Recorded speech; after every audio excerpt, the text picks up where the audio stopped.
lovely, handsome, and spooky listeners to episode 114 of The Best Games, period. The show where every week we get together and we talk about a game that may or may not be one of the best games of all time. I'm your host, Jack Gardner, and with me this week is the indomitable Naomi Lugo. Ooh, I like that intro. That's a good one. Indomitable. Yeah. So on Twitter, everyone makes their spooky Halloween names, and I know you have one too, right? This is the first year I have participated in it. I've held off for this long, and I just felt very compelled this year in the spirit of the season. Yeah, I don't remember what I did last year, but I don't think I was too happy with it. But it is always so hard for me to think of one. But if I'm scrolling through, I can think of ones for other people, of course, because the degree of separation there. But what about a callback to one of my most infamous mispronunciations of your name, Naomi? I could do that and then put spooky stuff in between there. Yeah. Maybe. I need strong punnage. I can't think of it. Mine wasn't very good. Jack Gouldner. But it's solid. So it works.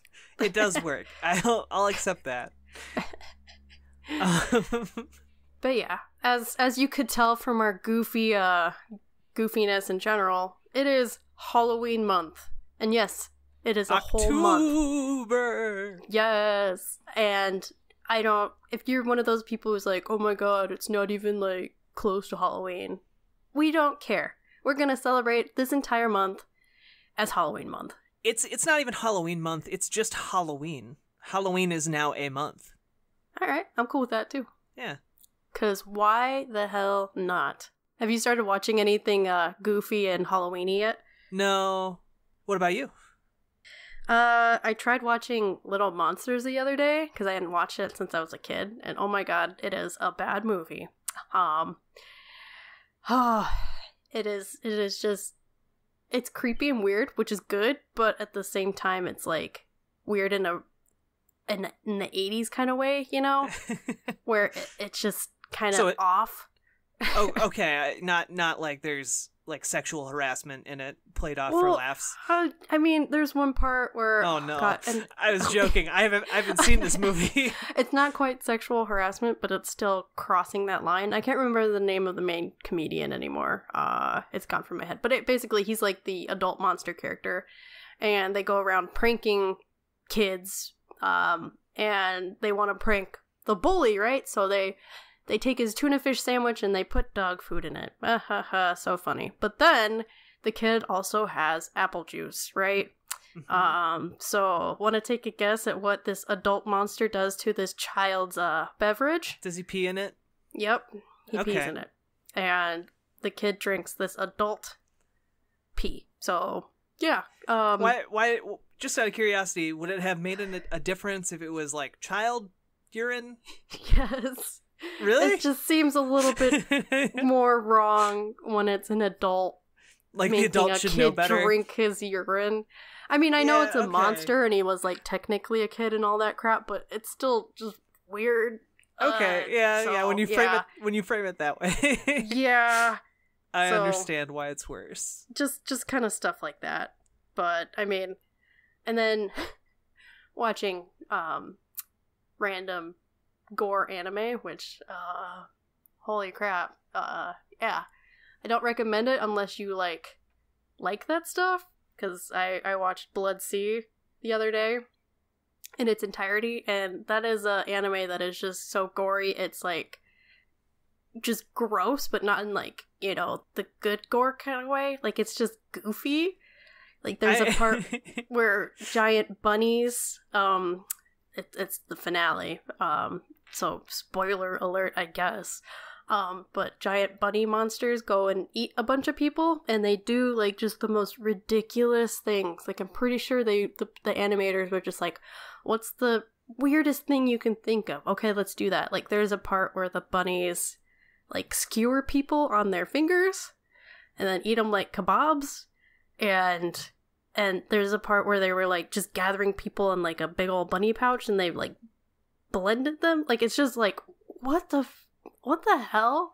Which I know is kind of like what people who are into gore like, but I mean, it was just like, what the hell? You were not prepared for that.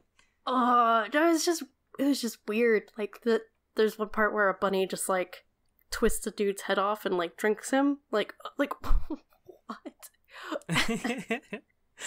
You know, your laughing reaction is the same reaction I had to the cannibalism scenes in Bone Tomahawk. Oh, I haven't seen that. Mm-mm. Oh, I recommend if you're in for like a slow burn atmospheric horror movie set in like the Wild West, Bone Tomahawk is really, really good. I mean, the basic premise is that there is a tribe of not Native Americans, because this was made in 2016 and like that's just unacceptable these days. But troglodyte monsters living in a canyon, in like a isolated canyon in the Old West, and like a traveling swindler like desecrates one of their burial sites, and they hunt him down to this small town, and then they kidnap a bunch of people because they're cannibals, and bring them back to the base, and then a bunch of cowboys go after them. And then awful things happen. But I really enjoyed it. There's just a scene where they split someone in half in the nude. Oh, I think I wasn't expecting it. And so in the theater, while everyone was horrified, I just burst out laughing because I couldn't believe they had gone that far with it. Exactly. Like, it's not like horrifying at that point. It's just like, what the like yeah, it's just that laughter reaction. Like, what? Yeah, I can't believe like, you went that far with it. Like, okay, cool, sweet. Anyway, so yeah, that's what my Halloween movie and show consumption has looked like so far. Okay. Yeah. All right. What about games? Have you been playing anything? Not really. My schedule's been kind of crazy lately, so I'm gonna pull the lame-o and say that I have not been able to play many games. All right. I, on the other hand, have played enough games for the both of us. Sweet. I spent some time playing this game. I'm not sure if it's still in early access. I picked it up a while back, and I finally got the chance to really dig into it. It's called Northgard, and it is kind of this RTS light style game about Vikings settling a new land that is full of like Viking mythology and monsters and wolves, and you have to gather resources, survive the winter, and it's like an RTS, so it's from a top-down view. Okay. Everything's a little bit cartoony. It's interesting. I'm not sure it's quite deep enough for my liking, but if it's still in early access, which I believe it is, they still have work that they're doing on it, so I'm hoping it gets to that level one day. But and does it have go ahead, sorry. Oh, I was just gonna say it was a fun time. I was gonna ask, does it have like actual survival elements to it then? No, I mean, like, you have to make sure that you have enough resources so that when winter hits, okay, you take big hits to your like resource gathering, which means like people can start starving to death and get sick and unhappy and all that. So gotcha. Okay, yeah, that makes sense. Yeah, I can see how you were. I can kind of see where you were thinking though. So yeah. So I played quite a bit of that, several hours of that. I played a game through entirely called A Normal Lost Phone, which is super interesting, and I highly recommend it if you're looking for an adventure game like you've never really played before. The entire premise is that you are someone who has found this mobile phone, and you are trying to figure out who it belongs to, and it kind of turns into this case study of the person who previously owned the phone, or the right owner of the phone, I should say. And it was super interesting and good, and as far as like an adventure game goes, it doesn't have many hard puzzles. The puzzles basically revolve around figuring out a couple of the passwords to different things, but other than that, you're just kind of sifting through this person's life on their phone, and it was really, really interesting and compelling. And Is that... I keep on interrupting you at the right point, don't I? I was just going to say, is that the whole interface then? Is just the phone screen? Yeah, the entire interface is the phone screen. Oh, okay. That's cool. And when you click, it's as if you're tapping on the screen. Yeah. Interesting. And everything, like all the music, for the most part, is also from the phone itself. Like, it's just really... It's really interesting, and I highly recommend it. It's only $3, and maybe we'll talk about it on this show sometime soon, because it was that good. So check it out. That's my recommendation. Sweet. I mean, you can't go wrong with $3 games. Right? It's always nice. And then finally, I played the first episode of Life is Strange 2. And I know we're all fans of Life is Strange here on the podcast. I think Life is Strange 2 has the potential to really do some interesting things. I'm super excited about where that game is going to go. Yeah. I don't know if you've played it or not. I have not yet, okay. but I'm excited to. Okay, like, it's so hard to compare to the last one just because the stories look so different, but does it still feel like a Life is Strange game? Yes, it feels very much like a Life is Strange game, but it is tackling very different subject matter. Okay. So no lesbians this time? I mean, not yet. Okay. I guess yeah, okay. the main focus this time is on brothers, an older brother who's 16 and a younger brother who's 9. And it was really, really good and gripping, and I have no idea where it's going to go next. I wrote a review of it over on community.extra-life.org that I hope you all check out. In it, I do make a few comparisons between this first episode and the original Life is Strange. And I think the main difference is that Life is Strange 2 has a wider aim, because like the first game, it was very focused on like being about a time and place, like a very specific time and place, and so there was kind of like this veneer of nostalgia that I think cushioned some of the harder to swallow aspects of the game, whereas Life is Strange 2 takes place in 2016, and like a lot of the things it brings up and talks about are very much still talked about in current in the current socio-political climate, I guess, if I want to be fancy and pretentious about it. Yes. Stuff like police violence and racial prejudice and immigration, all of those things are kind of packed up in this very complex package that I really want to dig into and unpack, but again, we'll both have to have played it. We'll have that discussion. Maybe it'll be a Patreon thing. Where I was going with that is that the first game had a very specific time and place. This game is taking a wider aim at all of America, all of the United States. Yeah.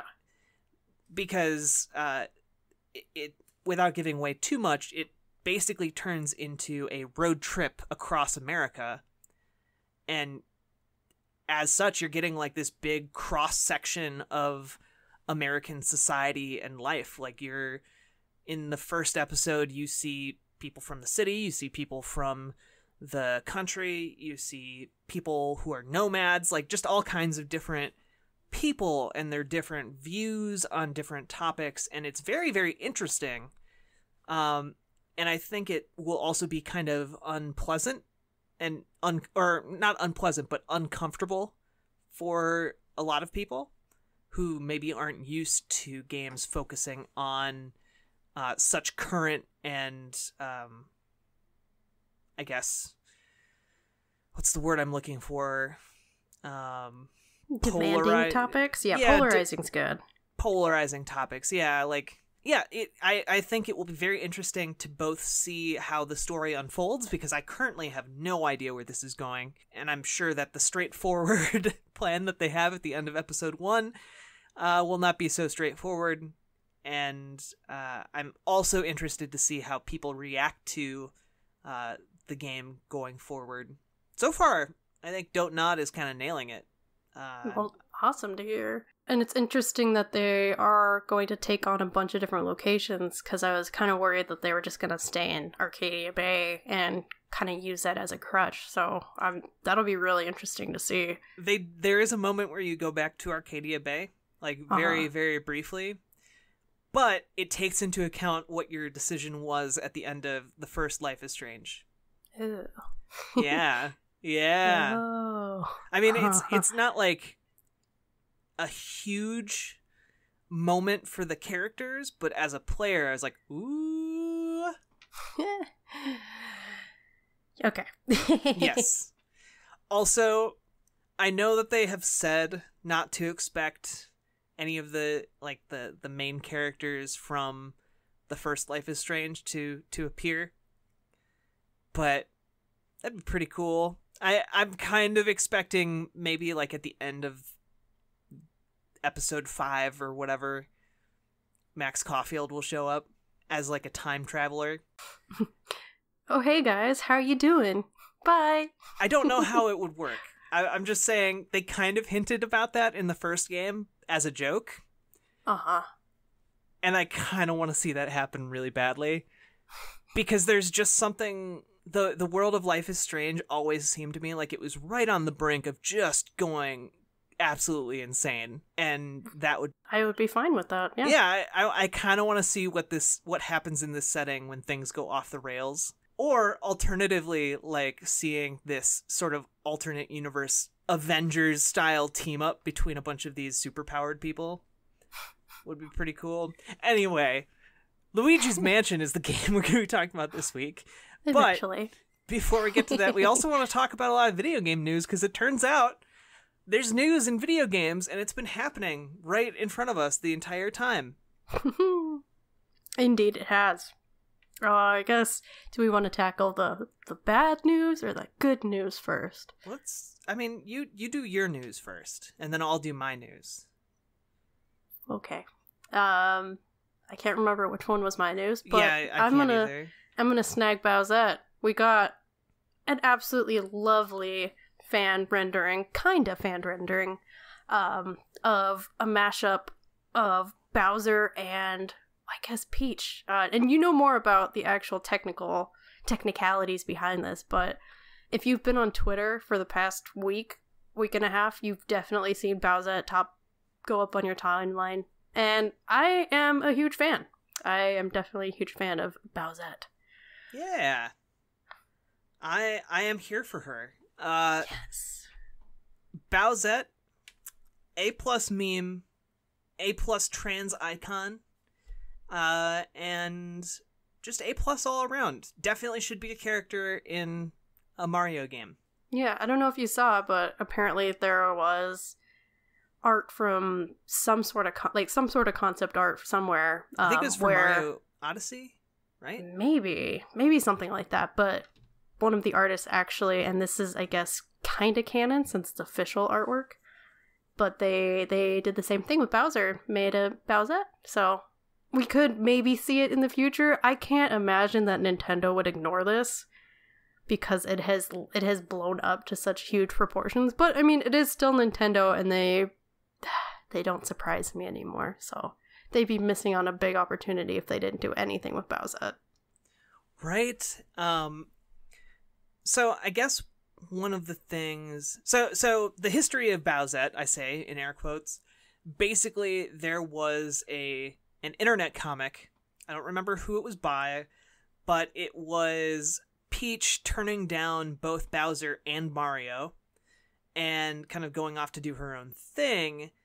And then they find this super crown and look at each other, and Bowser puts on the crown, and because the recently announced thing about the super crown is that it transforms Toad into Toadette, they extrapolated that if Bowser wore the crown, Bowser would turn into, or not Toad into Toadette, turn Toadette into Peachette, which I guess is like a duchess of the Mushroom Kingdom. I'm not entirely sure how that works, but Yeah.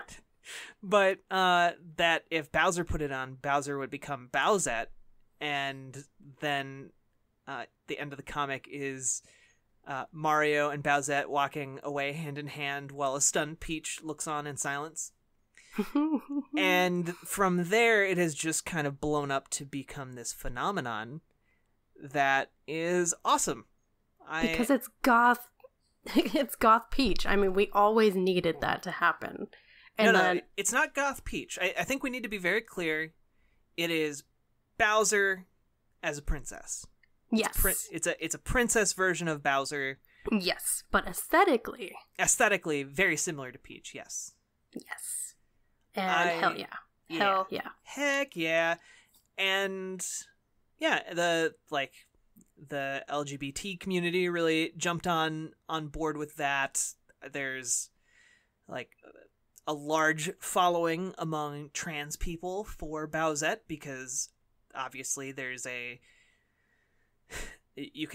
feel like I don't have to explain why that is. You can connect the dots there. Yeah. Our listeners are smart. And yes. So there's that, and then people also started taking it weird places with like furries, but then the cosplay community jumped on it too. And so basically all the different segments of the gaming community and nerd communities kind of collided on this one thing and agreed that it was good. And yeah, now we have Bowsette, and if Nintendo, I believe Nintendo will probably pick up on the popularity of Bowsette, because I don't know if you know this, but their stock price actually jumped up because of Bowsette on the internet. Of course it did. And where there's money, they're gonna do something Nintendo will go. with it. Yeah. Well, I wouldn't say that. Nintendo throws away a lot of money. Yeah, by not doing things and opportunities. Yeah. Mm-hmm. Nintendo, I'm shaking my head at you, but we still love your characters. Treat us nicely, please. Well, so there's that news, and then the less great news is that Telltale Games is closing down, which, granted, that was like a couple weeks ago by the time this episode comes out, and so no one should be like, unless you've been living under a rock. Most people know this already. But we haven't talked about it on the show, and I just kind of wanted to throw it out there as a talking point. Maybe we have some interesting things to say about it. I'm not entirely sure. Yeah, definitely. I mean, the biggest thing I saw was from developers who lost their jobs because of Telltale shutting down, and just the stories of how they were treated. It was good because it was eye-opening, I think, for a lot of people in the industry, but it was also horrible to see just because video games have a huge crunch culture. And for those of you who don't know what crunch, or I don't know, is that the right term, crunch? Yeah. Yeah, crunch. Crunch culture. And that's just basically working your ass off, past overtime, and just working yourself sometimes literally to death to get games out and get them out at some sort of arbitrary deadline that was set by either the publisher or, anything usually like the that. publisher. Yeah. So also just for reference, it was about 280 employees that were initially let go, which followed, I think, 140 employees let go earlier in the year. And then there was a skeleton crew of, I think, about 30 people left behind to finish up some miscellaneous odds and ends that have now also been let go. That's kind of the latest news from this week as we are recording. And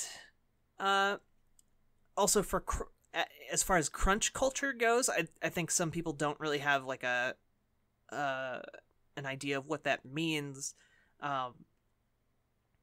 for a lot of these game companies, when they go into crunch, that means developers are working 6 or 7 days a week, 14 hours a day. A lot of in some offices, they just sleep at the office. They don't go home. I've read stories and heard developers talk about not even having time to like go get a haircut and like just or a trim or like seeing their families. Like some people go weeks without seeing their family. And it's not healthy. And a lot of these employees are contract, so they aren't getting health benefits. Or severance at all. Well, like they were just let go and that was it. Yeah, and that is not good. Like no, not at all. And what these developers were saying in their tweets was like, we did this for the love of the game, but we were also expecting like or at least, you know, part of them was expecting the company to respect that and like see and recognize that, and they just all realized that, you know, the company itself does not care about the employees. Like when this culture has been perpetuated so much, it just becomes the norm, and instead of like rewarding the employees, you know, for, you know, doing this crunch time and trying to get this game out, it just becomes another part of how the industry runs. Well, if that makes sense. And crunch time should never have been a thing in the first place. But there's no organized game developers union, which is kind of crazy to think about given how big the game industry is. So there's no one really advocating for the rights of game developers. And like up till this point, people have let me back up. I think a lot of people have this idea of companies as, I don't want to say this because I fundamentally disagree with it, but they have this idea that companies are like people because they're run by people, so they must act like people, right? Except that's not what a company is. Like in America, under the current economic system, companies have a financial duty to make as much money as possible. Like that, the reason a company exists is to make as much money as possible. And if you can make more money by firing all of your workers without giving them severance and you can get away with it, then that's what you're gonna do. Like the company as an entity, that bottom line is more important than any of those workers. And when there's no pushback, when there's nothing advocating for those workers, then there's no reason for the company to really go and try and pay severance if they have found legal loopholes to avoid doing that. And like that's just not right. And it's very disappointing, especially coming from a developer that a lot of people really liked, just for the games that they made. Like, but I think we also need to learn as an audience that consumes these things, that buys and plays video games, that companies aren't our friends. Nintendo is not our friend. Nintendo is a company made for the sole purpose of siphoning money out of our wallets. Which is why it's so easy to give them crap any chance we can, right? Right. And the same goes for Telltale. And these companies aren't our friends, and just because a company makes something that we like doesn't mean that they are not, that they don't have inappropriate or horrible business practices for their workers. And I think I think maybe there just needs to be more awareness of working conditions at these companies so that people can make maybe informed decisions about which games they buy from what developer and what publisher. Yeah. Even though I think largely in this day and age, exercising like the ability to purchase or not purchase something has increasingly lost meaning because so many shell companies own like everything, you know. But whatever. I think maybe it still applies in games, maybe. So, well, I mean, if you look at the pushback for EA and Star Wars Battlefront, like that had a big impact on them. I'm pretty sure their stock took a dive after that. So we do have a voice in the industry. Although, to be fair, I think that was less because people weren't buying their game and more because they were worried that, like Belgium, the United States might pass some sort of like law prohibiting loot boxes or microtransactions that are exploitative, you know? Yeah. They're worried more about the legal consequences, aka some kind of pushback that an organization like a union might provide. Anyway, sorry. What were you gonna say? I don't even remember. It's all good though. And before we get too depressed, let's talk Luigi's Mansion. Yay! A game that I actually adore, so I'm glad we finally get to talk about it. Yay! And it's spooky, so it fits in with our Halloween theme. Bum bum bum bum bum bum bum. So yeah. This was, I believe, the second game that focused largely on Luigi, and it's kind of become Luigi's legacy because we see it attached to him in other games, right? So what was the first one? Are you thinking of I don't Mario know. is Missing? Oh, God. So you can't call me out on these things. I'm sorry. I was genuinely curious. It's all good. I will find out what it is. But I believe, with annotations there, that it is only the second game at that point that focused solely on Luigi. So, okay. Hooray for Luigi. Yay! And it's his turn to shine in the spotlight and rescue his ever-popular brother from the clutches of this haunted mansion. And it's a very, very simple game. The concept is that Luigi has received this notification in the mail that, hey, you won a mansion in a contest he never entered. But he decides to go there with his brother Mario, and they agree that they're going to meet up at this mansion. And Luigi arrives to find that Mario is not there waiting for him, and he goes into the mansion to investigate. And turns out the mansion's a lot spookier than in the prize photo. And Mario has been kidnapped by a bunch of ghosts that live in this house. And Luigi is informed of this by probably one of my favorite characters in the Mario universe, called Professor Egad, who is a crazy inventor type, and he has this vacuum cleaner that sucks up ghosts, kind of similar to Ghostbusters. In fact, a lot of people compared this game to being a Ghostbusters game. Yeah, it's Ghostbusters meets Mario, pretty much. Yeah. Also meets Resident Evil. Yes. So the mashup we all asked for. Yeah, I mean, it works, like, a lot of things Nintendo tries that don't seem like they should work, it works surprisingly well. Damn you, Nintendo. And Luigi takes this, I believe it's called the Poltergust 3000, and embarks on a journey to bust all the ghosts in this mansion.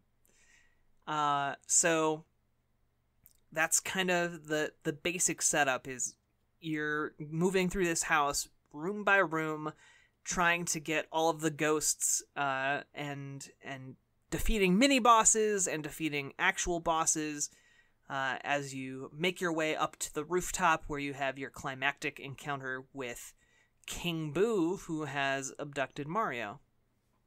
Yeah. So why is Egad one of your favorite Mario characters?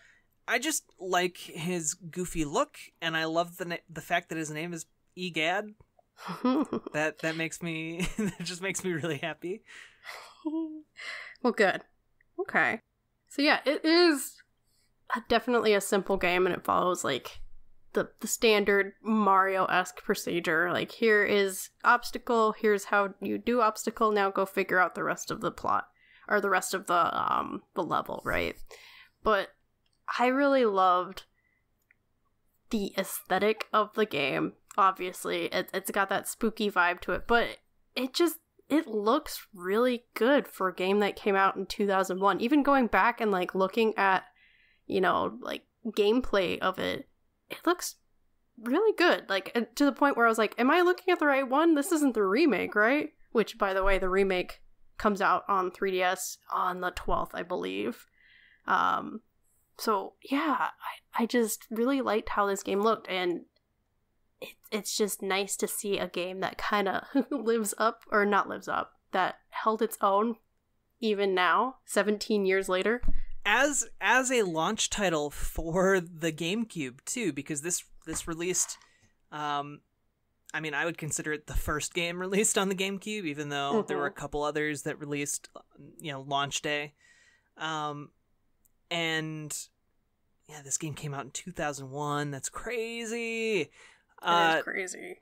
This game, I don't know. I was going through old reviews of this game, and it was interesting to see the diversity of opinion on it, because a lot of people were super disappointed that there wasn't a Mario game launching on the GameCube. Like, they expected it after the Super Nintendo had Super Mario World and the N64 had Mario 64. And so people were taken aback by a game that was not only about Luigi, but also wasn't like this platforming game. And instead it was a ghostbusting puzzle-lite sort of game. That I guess I would describe it as Luigi's Mansion is like the perfect game to introduce a child to the concept of horror in video games, because it's not scary, it's at times surprising and at times a little unnerving, and it makes use of dark imagery, but it's also very welcoming and friendly and funny at the same time. Which I think is a really interesting line to walk.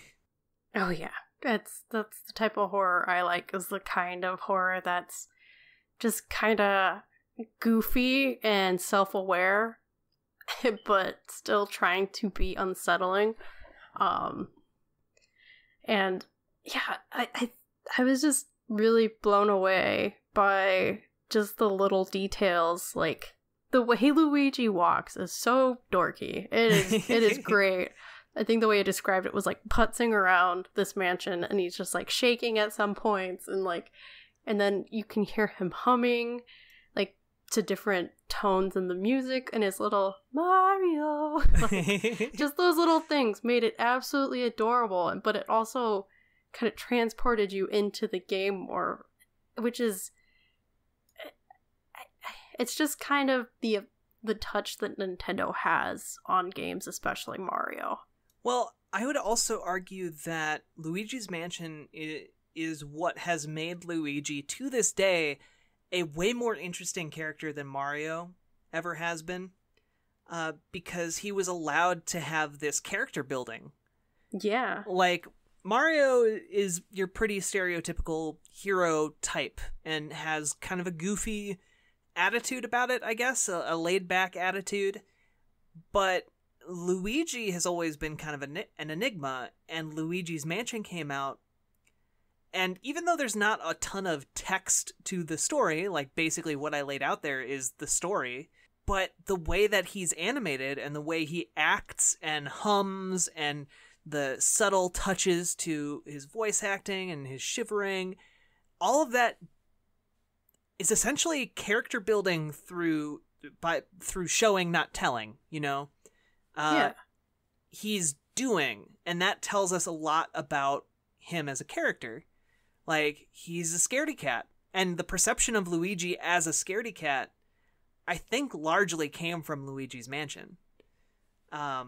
Although I also haven't watched a ton of the old like children's television programming related to Super Mario Brothers. So like the 80s one where the live action 80s. Yep. It is painful. Oh my gosh. And I'm sure people out there are going to be mad at me for that, but there is a special episode on our Patreon where myself and one of the old hosts of this show, we watched the original Super Mario Brothers 2 anime, which was actually the first released film adaptation of a video game ever. And that there's just so much so many weird interpretations of Mario in film and television. So I can't speak to all of that. Yeah, definitely. Yeah, but Luigi's Mansion as a character building exercise for Luigi did so much that I think is largely uncredited to it that I think it's worth noting. So consider it noted. Definitely, because I mean, still, I don't really have a sense of who Mario is, and that we had our discussion, I think it was last time, that I'm not the biggest fan of Mario. I'm sorry, everyone. So how do you feel about Luigi? I like Luigi. I like him a lot more than Mario, so maybe this kind of character building that I was exposed to when the game came out kind of helped contribute to that, because I don't I mean, it's just human nature to kind of root for the underdog, right? And who's more of an underdog than the second character, the shadow to Mario. The player, too. Yeah, exactly. And I kind of compared Mario to Pikachu because you just kind of see him everywhere, and you see Pikachu everywhere with everything that's branded with Nintendo. But at least with Pikachu, you're able to get a little bit, at least back in the day, get more of a sense of who Ash's Pikachu was, through the anime. And Pikachu is this sassy, ketchup-loving little, adorable ball of fluff. So I still like Pikachu, even though I definitely think that I don't even know anymore, that Pikachu is overexposed, but Mario, I've just never been able to bond with, aside from, the gaming experiences I've had. Like, I don't hate Mario games, far from it. But I just never really liked Mario as a character. It's kind of just blah to me. Okay. Yeah, I understand where you're coming from with that.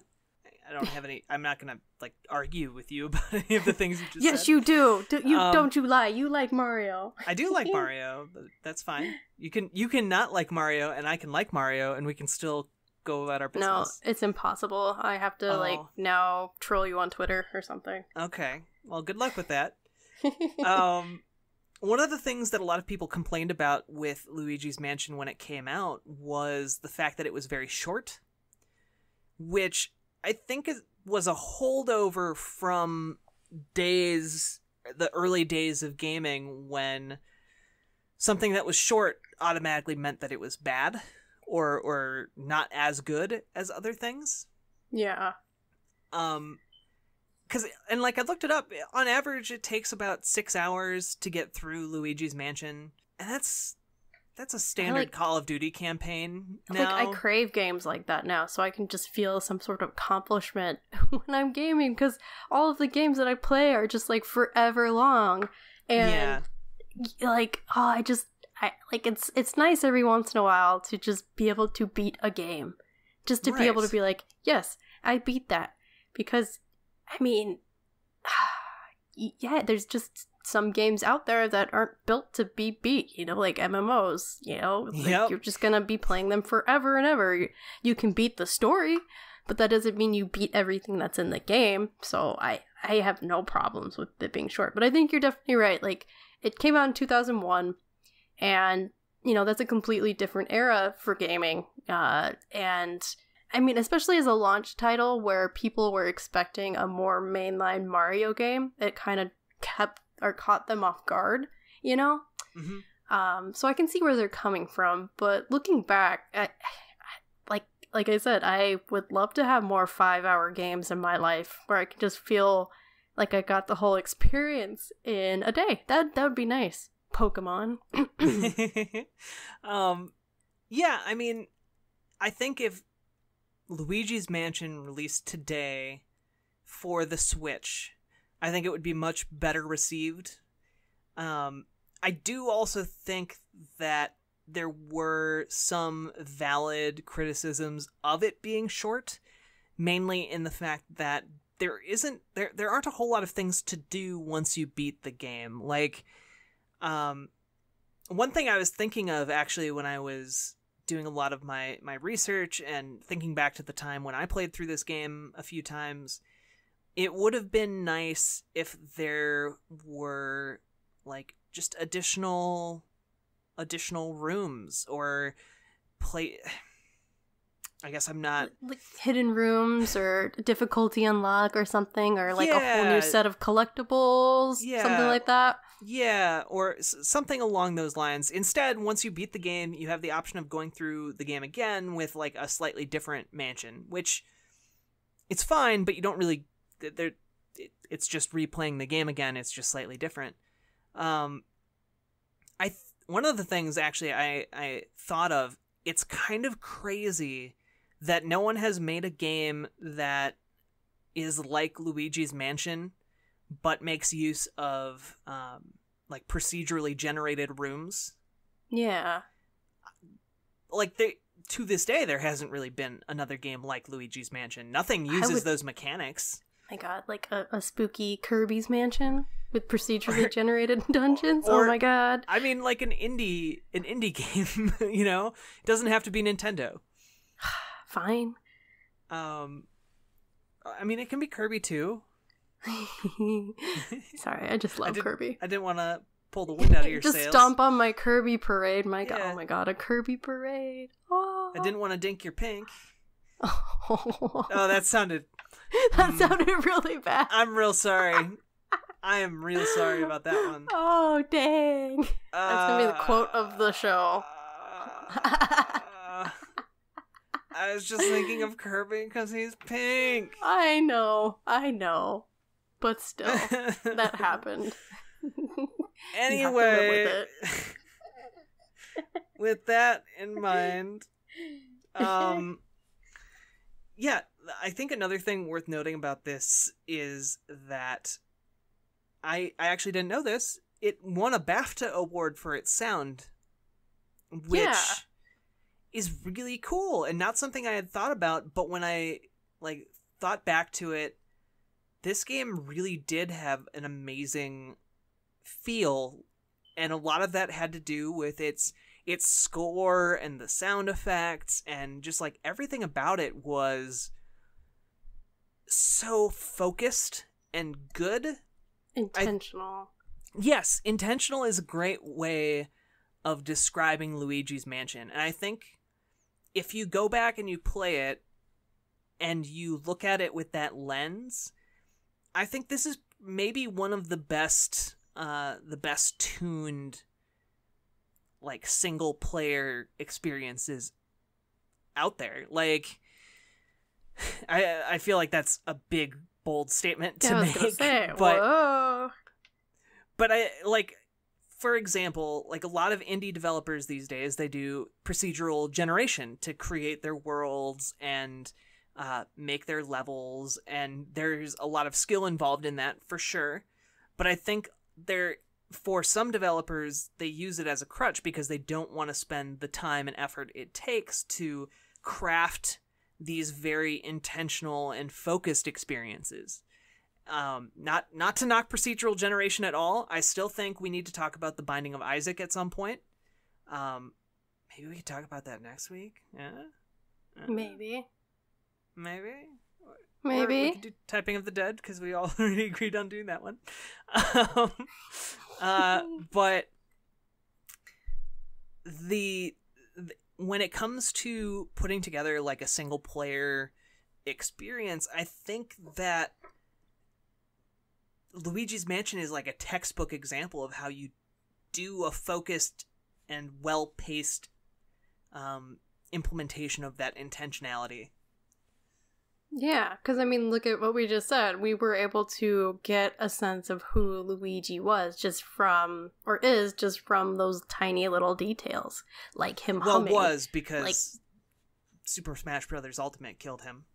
That's totally right.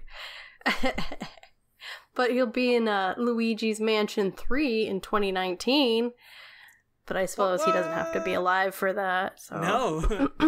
Ghostbusting Ghost. Yeah, which could be really cool. But yeah.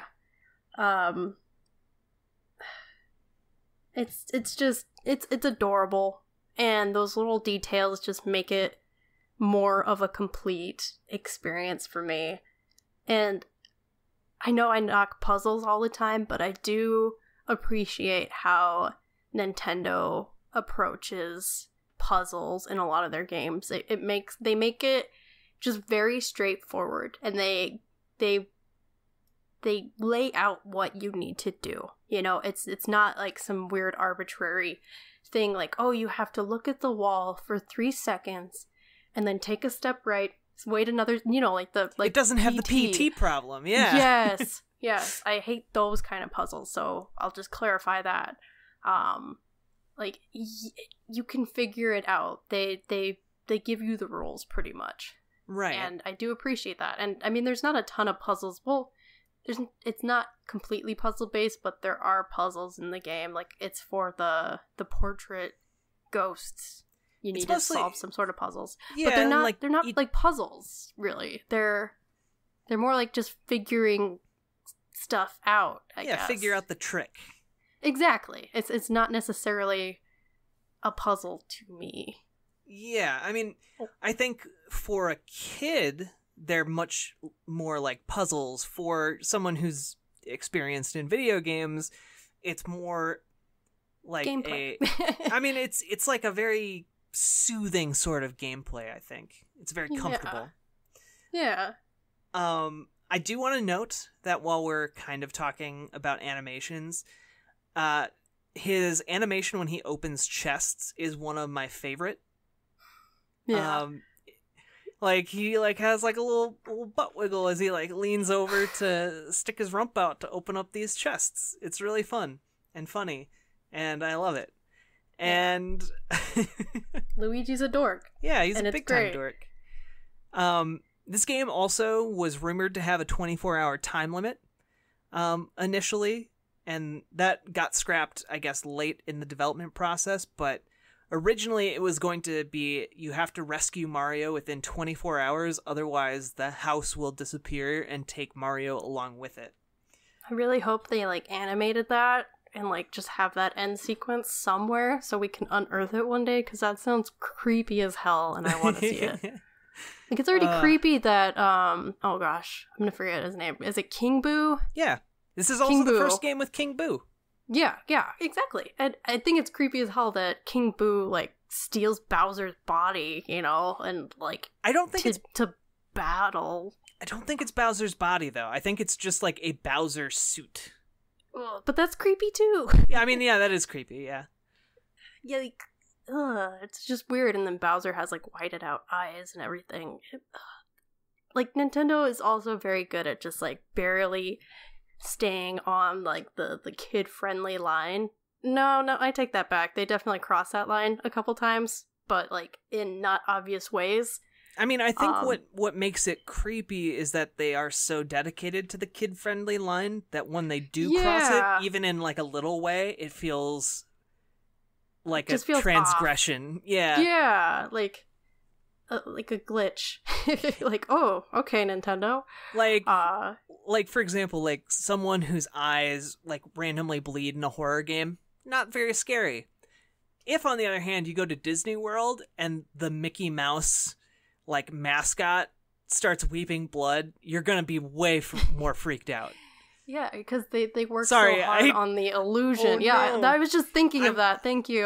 No, I'm sorry even more that horrifying. I brought up mascots. I forgot that you were scared of them. Well, I don't know if I told this story, but I was at Disneyland one time, and it was on Splash Mountain, which is the Brer Rabbit ride for some reason. So you see the story of Brer Rabbit, and he's a naughty bunny, and just gets in a bunch of trouble. And, like, there's a part where he's, like, getting burned alive or something, like, eaten by the bears, and he, like, escapes for somehow. Anyway. So the part where the bunny's, like, happy that he escaped, the eyes, like, the pupils were, like, gone from this animatronic thing, and it was, like, the creepiest thing I have ever seen, because it's just like, la, la, la, we made it, like, and its eyes were gone. So, totally understand that disconnect. It's horrible. Anyway, tirade over. I'm sorry that you had to live through that. It was horrible. I was also younger, so, yeah. I have a feeling you'd still be freaked out by that now. Well, wouldn't you? Oh my god. Its eyes were gone. Someone didn't check it that day or something. I don't know. Do you have anything else you want to add about Luigi's Mansion?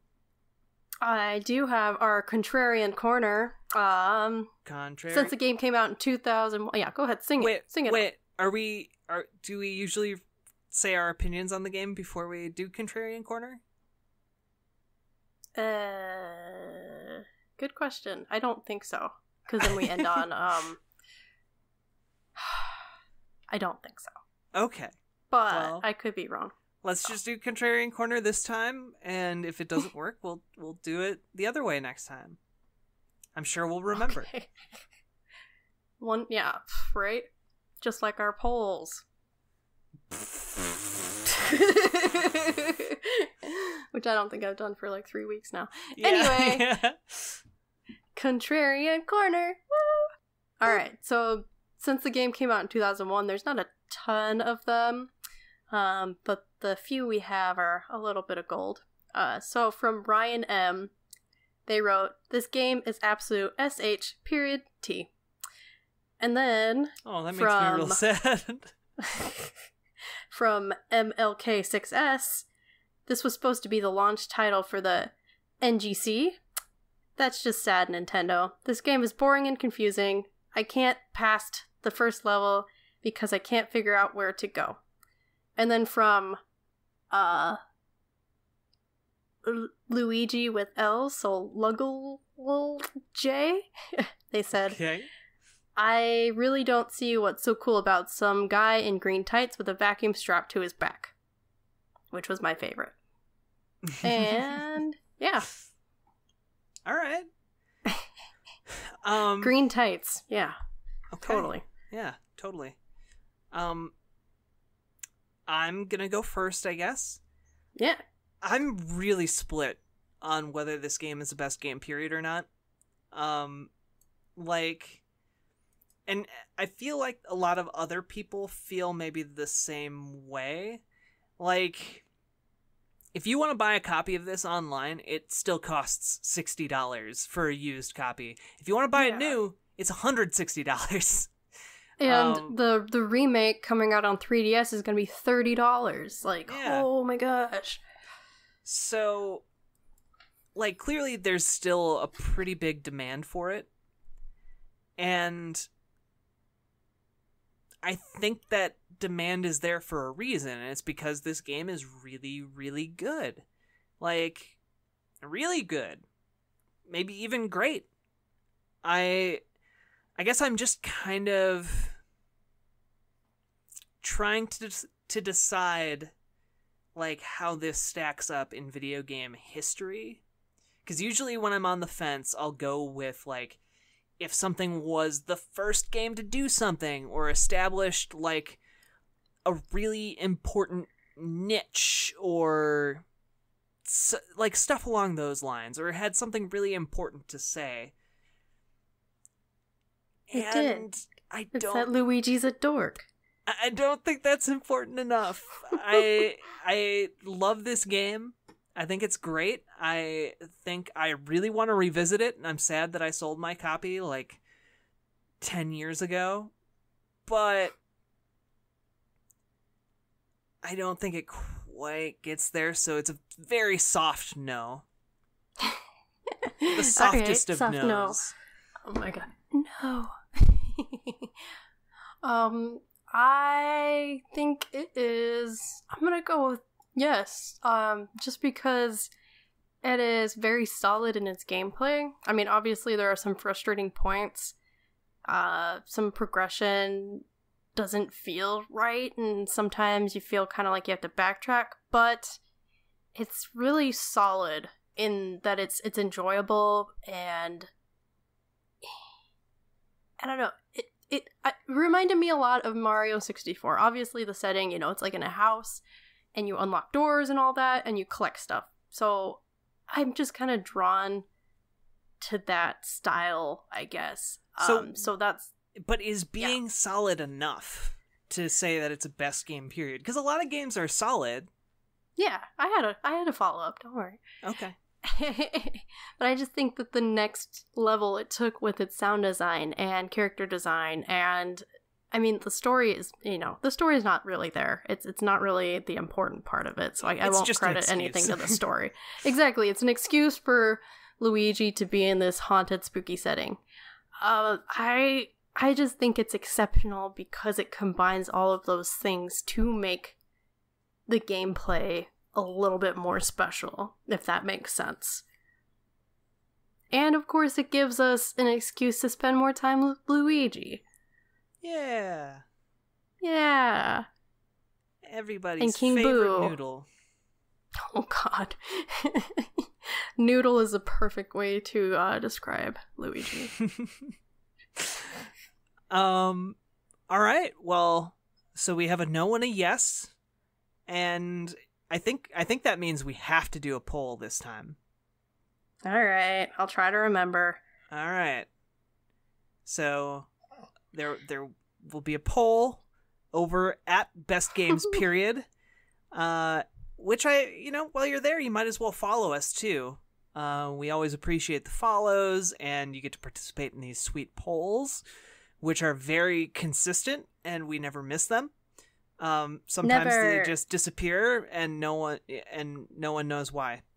Probably because it's definitely not my fault at all. It's probably because it's October.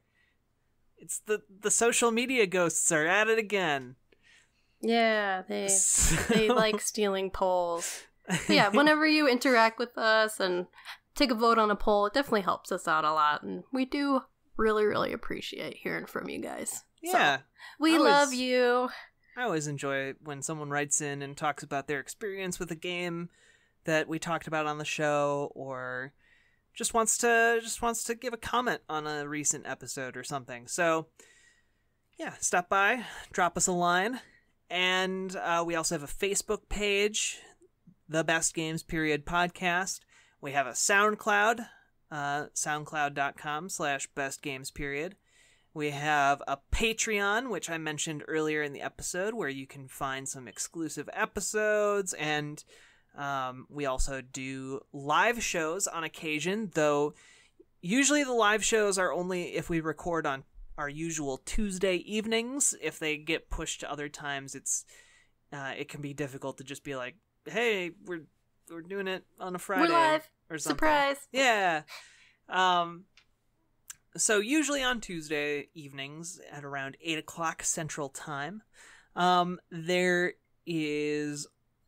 we also post every episode over on community.extra-life.org, which I also referenced earlier in the show. Be sure to head over there and check out the podcast or any number of interesting other pieces of content written by myself or Naomi or Marcus Stewart, friend of the show, or a bunch of other really talented people. And if you don't know what Extra Life is, it's a wonderful charity that helps sick and injured kids all across the United States and Canada. It's part of Children's Miracle Network Hospitals, and it is just fantastic. People get together on November 3rd this year and play games, any kind of game, video, tabletop, outside, whatever, and get friends, family, strangers to pledge money, and you raise money for the kids in the hospitals. And when you sign up, you can actually choose which hospital you want to support, and then everything you raise goes directly to that hospital to help sick and injured kids. It's really, really great, and I encourage everyone to check that out at extra-life.org. And game day is coming up. Yeah. It is on November 3rd. Yep. You still have plenty of time to plan that out. And, I mean, any little thing that you can do helps. So, and it's fun, you know? You get people together to do this great thing, and you're making a difference in the world. And, you know, what can be better than that? For sure. Am I forgetting anything? We also have an Instagram account. We do. And, anything else that we have? Nope. We have I don't each other. think so. Yes. Our dashing good looks. Our agility. And our sweet video game skills. Yeah. I was trying to think of a way to say sweet video game skills, but what my brain came up with was agility. Which totally makes sense. I mean, in Skyrim, sure. And an MMO. Oh, gosh. Anyway, we'll see you next time on the Flippity Dippity.